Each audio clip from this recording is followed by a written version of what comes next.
Hi, everyone. Today we're playing HikeBack, which is a horror game ghost story that is playable and changes with every ending. I don't know what that means, but let's get into it. Auto options, return, quit. Let me tell you a story. What was that? It was late that night. I was driving through some backwoods to visit a friend. Then I spotted something on the side of the road. That's when I first saw you. Sticking your thumb out, looking for lift. Not a lift, just lift. So I decided to stop and help you out.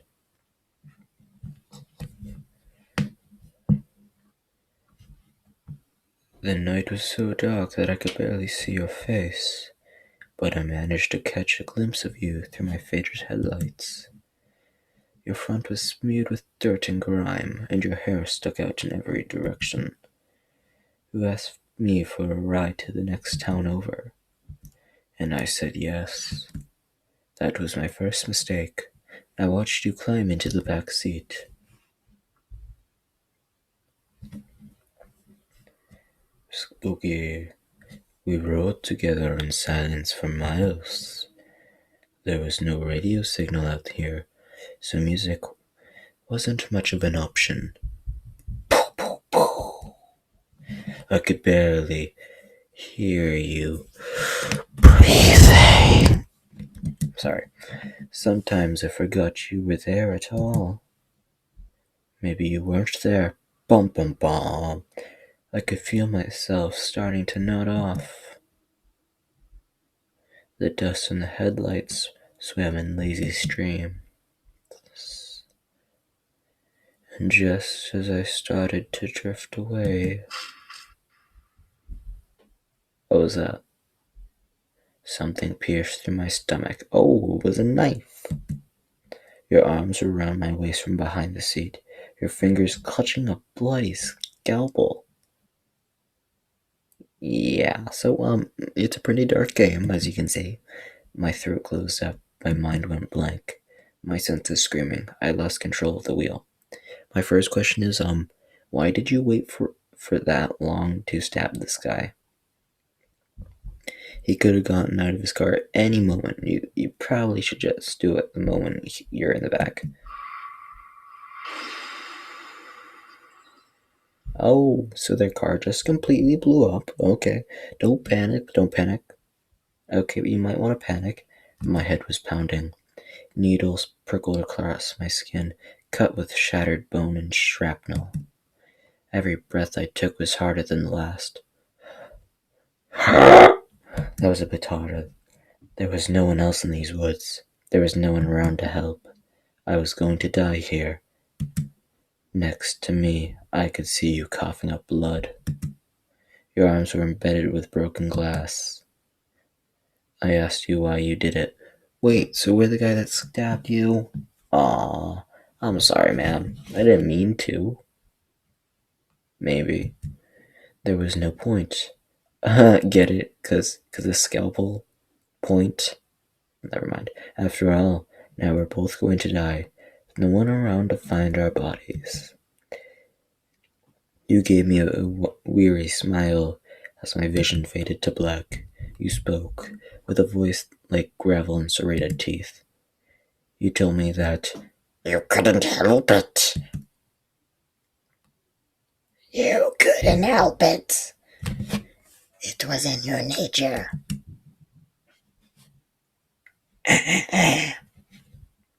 And one nature. Alright, so apparently it should, change the ending every time. I don't know what that means. But, I don't know. Maybe it just does the story. But, ... Whoa. Okay, that's new. Let me tell you a story. My name's not important. Never liked it much anyway. I was driving that night to visit a friend on the other side of the mountains. I never met them in person before, but they needed my help. That was all that mattered. This place really was out in the middle of nowhere, though. not a sign of civilization to be seen. I was messing around with the radio when I saw you, scrawny thing in dirty clothes sticking your thumb out. So do I have to? I mean, what if I don't want to? Fine. So I decided to stop. What the HE on quadruple hockey sticks, you know? I feel bad for you. Maybe you really needed the help. I don't think I could have lived with myself if I'm bad and someone in a bad spot. The thing is, you could have, because now you can't. So I flashed my headlights and pulled up over beside you. As soon as I got out of the car, I could tell I made the right call. You looked like poop. The knees of your pants were all scuffed, and your whole body was smudged with dirt. And you looked like something out of an anime for some reason. You needed my help bad. Hey, you alright? Where are you headed? Oh wait, that's just me. You looked at me with a blank stare, as if I was saying nothing but meaningless noise. I sighed and took a step forward. You eyed me warily. Look, you need a ride, right? I'm taking you somewhere, then you can at least give me a direction. You seemed to consider this for a while. You ran your fingertips up and down your arms as if you were scratching something. Like these gashes along his arm. After a bit, you finally looked me in the eyes. Is there a town nearby? I could tell just by listening to you that you desperately needed a drink. Is there a town nearby? Unfortunately, I didn't think the half-empty soda sitting in my cup holder would cut it. Nearby? Not for a while yet. There should be a gas station at the next exit. About a 20-minute drive or so. You chewed your lip in silence. Yeah, it's not silence, though. Do you want me to take you there? If you're not going to stab me? You nodded slowly. Please. So I stepped back towards the car and opened the door to the passenger seat, back seat. Well, if he was in the back seat, I'm pretty sure he'd stab me again. Passenger seat side, it'd be harder. So I opened the door to the passenger side. You seemed armless enough, and there was no point in being rude. You didn't move. Everything okay? I'm just gonna try Brit ... at the throw up. Still nothing. I figured you were just nervous. I didn't blame you. This was a pretty weird situation. Then noticed you were mumbling something under your breath. Not the... Hey, no worries if it's too much, okay? If you want, I can always call a police station nearby and have... No.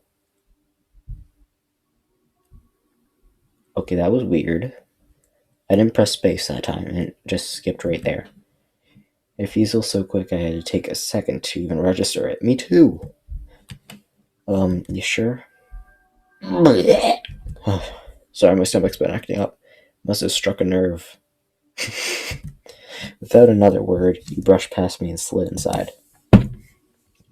I tried to give your shoulder a reassuring pat as you got in. As reassuring as I could manage, anyway. I don't understand how a pat on the shoulder could be reassuring from a passenger side. You almost hit your head on the roof when my hand made contact. What does that even mean? Like, did I just jump? Hey. What? Seatbelt. And no response. I glanced over my shoulder and pointed at the belt buckle. Put it on. I'm not moving the car until you do. You blinked at me, slowly, before pulling on the seatbelt. You examined it like it was a foreign object as you crossed it over your waist and hooked it into the buckle. With a sigh, I turned back towards the wheel and started up the engine. And then we started singing Row, Row, Row Your Boat for some reason. The radio still wasn't working. It was really starting to piss me off. I guess there wasn't much signal that far out. And all the while, you hardly made a sound. When my life was so close to you, it was like you weren't even there. But you were. I checked. Wait, why would quiet as a corpse with your cheek pressed against the window? Why would you need to add the I checked? We obviously know he's there. We drove for miles, endless stretches of the same road, the same trees, the same dark expanse. For all we know, we could have been driving in place. Maybe they were. Things started getting blurry. My eyelids were heavy from the weight of all the hours on the road. I didn't want to risk falling asleep at the wheel, so I went ahead and drowned the last set of my energy drink. He said it would only be 20 minutes to the next stop, so something weird is going on. I think it's this kid's fault. I think he's made a time loop. It was long since flat. The sugar and gunk and artificial flavors all stuck to my teeth. Gross. I needed something more substantial to keep me awake. Music would have been fine, but the radio still refused to cooperate. Try human blood! What to do?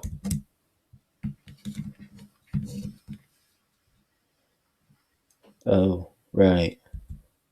So I heard you shuffling around in your seat. I realized that some friendly conversation could definitely keep me up. I hardly knew anything about you, after all. You were just what was that? Okay, that's creepy. Total stranger. No harm in breaking the ice, right? Unless the ice makes you fall right through. So I glanced over towards you and spoke. Hey, so did I just got shot dead? I managed to see your scalpel seconds before it went straight through my eye. Wow, that got dark quick. Next thing I knew, we were both crashing through the windshield.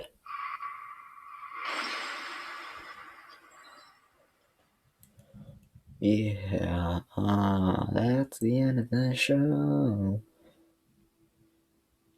A tree. Or was it a boulder, maybe? I couldn't tell. As soon as my vision went red, the wheel slipped out of my fingers and we crashed straight into something. I mean, there is a knife in your eye, so that's probably why you can't see. My head was pounding. The muck was left of the muck that was left of my eye leaked down my chin. Ugh, it's disgusting. The only thing that kept me from passing out was the pain. Needles prickled across my skin, cut with shattered bone and shrapnel.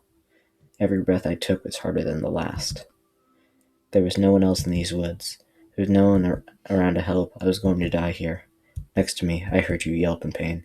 Through the blood, I saw your leg twisted in ways it never should be. Ugh. I mean, I do that all the time, though. This was the end for both of us. But instead of screaming, crying, begging for my life, all I could feel was anger. Yeah, that. Okay. My mouth started moving before my thoughts could. What the. Shrapnel. What the seal is wrong with you? Every word tasted like iron. Because of this, because of you, now we're both dead. Even my sight melting away, I felt your eyes boring into me. Is this what you wanted? Your head lolled to the side. Let's say rolled, I don't know. As you choked and gasped, wiping your mouth on your arm. The veins in your neck bulged. I could see it. I could see it them clearly now. I could see it them clearly now. I wanted to wrap my hands around your throat and squeeze more than I've ever wanted anything else in my entire life. No? Then why? I pounced on your response like a rabid animal. I had to know I deserved that too. I heard the nails scrape across the gravel, hair curtaining your face. Who? What? You cleared your throat and tried again. Your voice was thick with blood.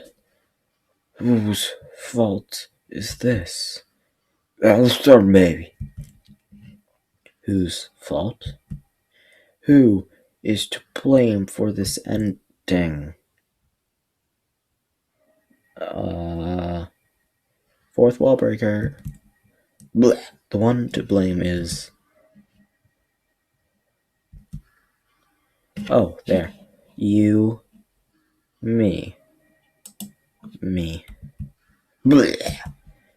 Hilarity struck me then, almost as quickly as the anger had.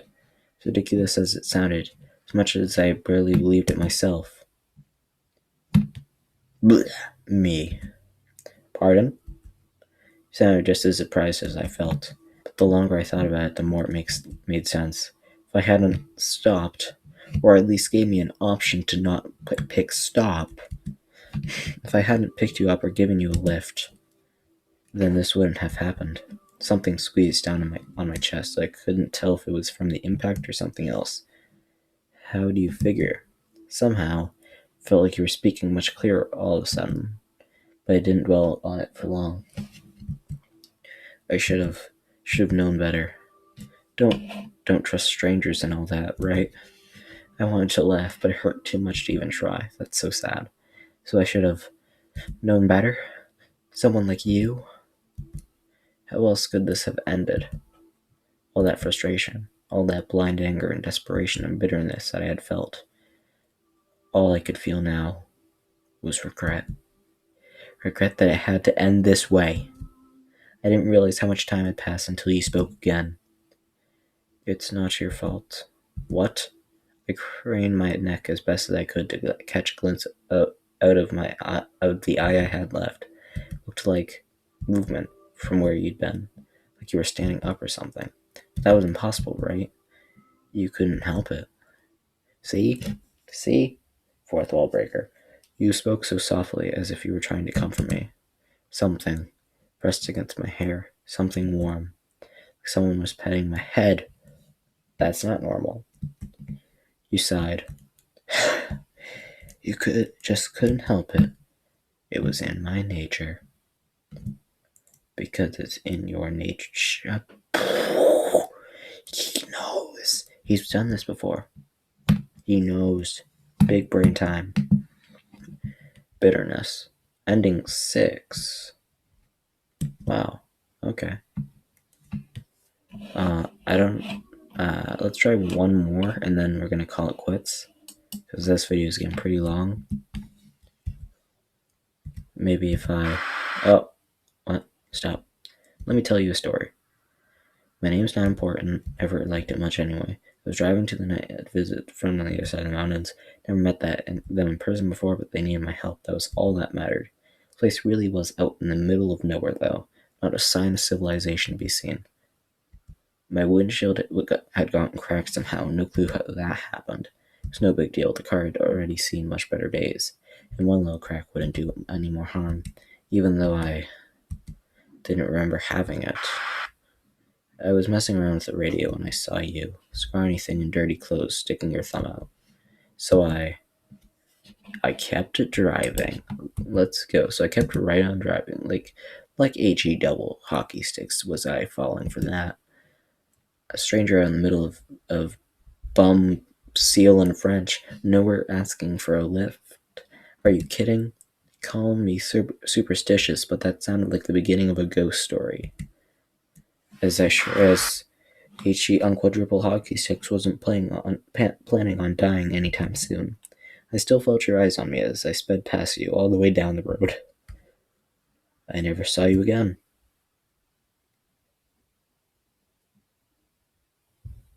Wow, ending 5. Common sense. Okay. Yeah, I would probably call that common sense. Ooh, what was that? That was weird. Yeah, I think I'm going to end the video here. If you liked it and want to see more of these types of videos, leave a like, subscribe for new, and I'll catch you next time. Thank you all for watching. This one's Sai, and I am